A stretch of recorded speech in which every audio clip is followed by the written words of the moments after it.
Hello friends. आज के current class में मैं आपका वेलकम करता हूं। आइए यूपीएससी के करंट अफेयर्स के पॉइंट ऑफ व्यू से हम लोग द हिंदू की एनालिसिस शुरू करते हैं।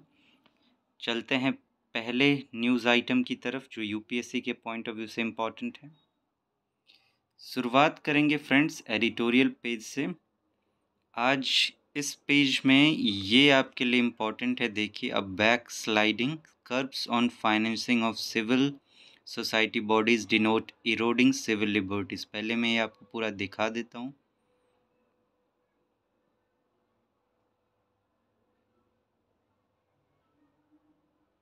इस पूरे एडिटोरियल में जो आपके लिए इम्पॉर्टेंट है यूपीएससी के पॉइंट ऑफ व्यू से, वो मैंने यहाँ अंडरलाइन किया है। बस इसमें से इतना सा ही आपके लिए इम्पॉर्टेंट है। दो फैक्ट हैं। एक, US based non profit means non profit organisation, आप समझ लें। US based non profit organisation Freedom House in its democracy index downgraded India to an electoral autocracy. ये जो US based non profit organisation है Freedom House जिसका नाम है, वो डेमोक्रेसी इंडेक्स जारी करता है कि अलग अलग देशों की डेमोक्रेसी में क्या स्थिति है उनकी।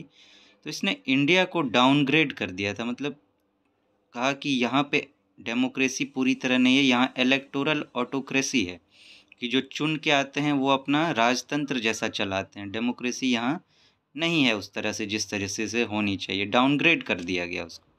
तो अगर डेमोक्रेसी पर कोई क्वेश्चन आता है या फ्रीडम, राइट टू फ्रीडम जो है आपका फंडामेंटल राइट, उस पर कोई क्वेश्चन आता है तो इस फैक्ट का आप वहाँ इस्तेमाल कर सकते हैं।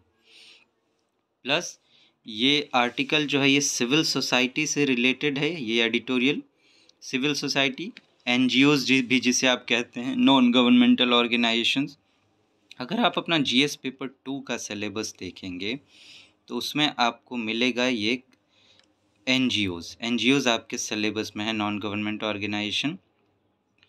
और कॉन्स्टिट्यूशनल फीचर्स तो हैं ही आप में, तो वहाँ पे ये डेमोक्रेसी आपके लिए इम्पॉर्टेंट हो जाता है पॉलिटी में, और ये भी उसी का पार्ट है।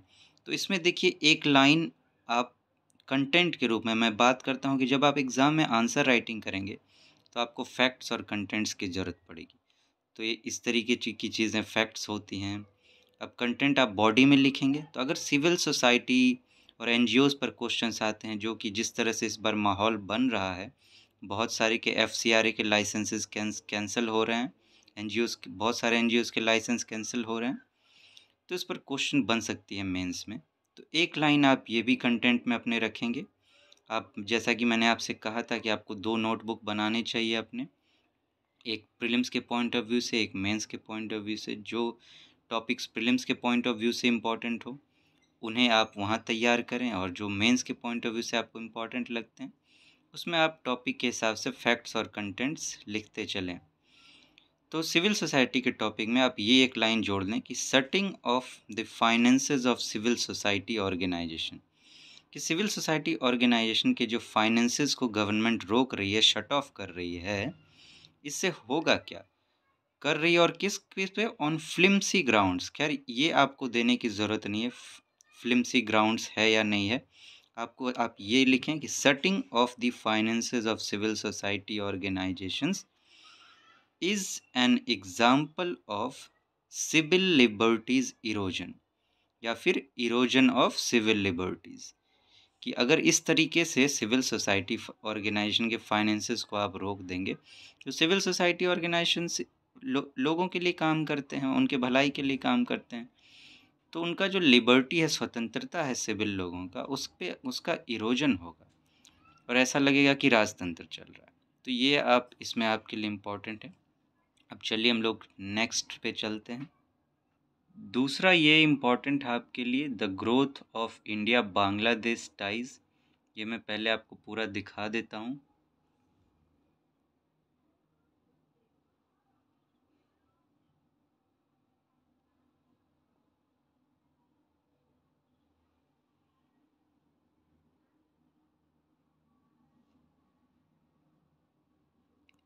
इंडिया और बांग्लादेश, अभी आप जानते हैं कि शेख हसीना जी वापस चुन के आई हैं बांग्लादेश में, और इनका जो झुकाव है वो इंडिया की तरफ है। दूसरी पार्टी जो थी, अगर वो जीत के आती तो उसका झुकाव जो है वो चाइना की तरफ है, उनके जो लीडर हैं। तो ये इंडिया के फेवर में है। इंडिया एंड इट्स नेबरहुड आपके इंटरनेशनल रिलेशंस के सिलेबस में है। तो इस बार के मेंस के लिए हो सकता है कि इस पर क्वेश्चन आए, क्योंकि ये फिर से प्राइम मिनिस्टर बनी है, तो इंडिया बांग्लादेश के टाइज पर जो है क्वेश्चन पूछा जा सकता है, इनके रिलेशंस पर। तो इस आर्टिकल में जो है आपको इंडिया बांग्लादेश के बीच क्या क्या प्रोजेक्ट चल रहे हैं, इकोनॉमिक कोऑपरेशन के फील्ड में है, इंफ्रास्ट्रक्चर के फील्ड में है, और भी जो बातें हैं, और टेंशन भी क्या है दोनों के बीच में, ये भी आपको पता चल पाएगा। तो इस आर्टिकल को आप पढ़ लेंगे, ये आपके लिए इम्पोर्टेंट होगा। इंडिया के पॉइंट ऑफ व्यू से इंडिया एंड इट्स नेबरहुड में रिलेटेड, अब देखिए इतने ज़्यादा फैक्ट्स की ज़रूरत पड़ती नहीं है जब आप आंसर राइट ही करेंगे। बेसिक तौर पर जिसकी ज़रूरत होगी वो मैंने आपको कुछ ही टाइम पहले हम लोगों ने बातें की थी, फिर भी आप इसे देख लें। कुछ जो इकोनॉमिक प्रोजेक्ट्स है, इंफ्रास्ट्रक्चर है, दोनों के बीच क्या चल रहा है वो आप यहाँ से समझ जाएंगे। आइए फ्रेंड्स, नेक्स्ट पे चलते हैं। अगला ये आपके लिए इम्पॉर्टेंट है friends. 2 more mammalian species added to the list of fauna in Assam's Kaziranga. Kaziranga जो रिज़र्व है, फॉरेस्ट रिज़र्व आसाम में, आप जानते हैं, वहाँ पर 2 नए एनिमल स्पेसीज़ पाए गए हैं, तो उनको भी इंक्लूड कर लिया गया है। तो आइए उन दोनों के बारे में जानना इसीलिए ज़रूरी है कि क्योंकि दोनों को वाइल्ड लाइफ प्रोटेक्शन एक्ट के शेड्यूल 1 में शामिल किया गया है। आप देखिए, बोथ आर, पहले तो नाम देख लेते हैं। एक है बिंटूरोंग, जिसे आर्कटिक्टिस बिंटूरोंग भी कहते हैं। ये क्या है? The largest civet in India, also known as the bear cat. Bear cat भी इसको कहते हैं। और दूसरा कौन है? Small clawed otter. Small clawed otter, जिसको एशियन स्मॉल क्लॉड ऑटर भी कहा जाता है।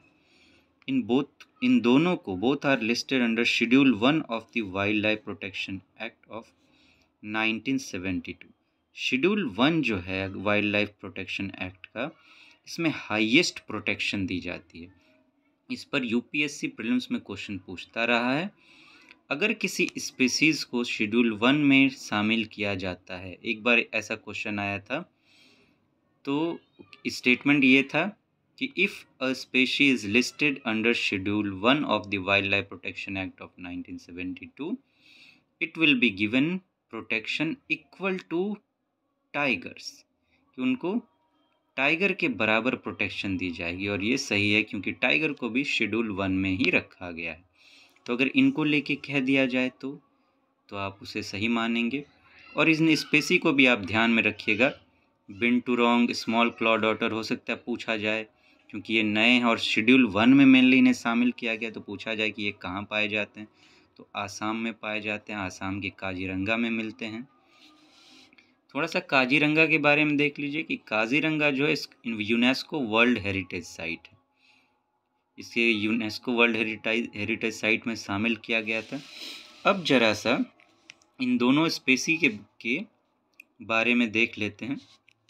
ये जो आपका बिंटूरोंग है, ये एक आर्बोरियल मैमल है। आर्बोरियल कहने का मतलब, ये आप बंदर के प्रजाति टाइप का समझ सकते हैं। Binturong is not easily found due to its nocturnal and arboreal habits.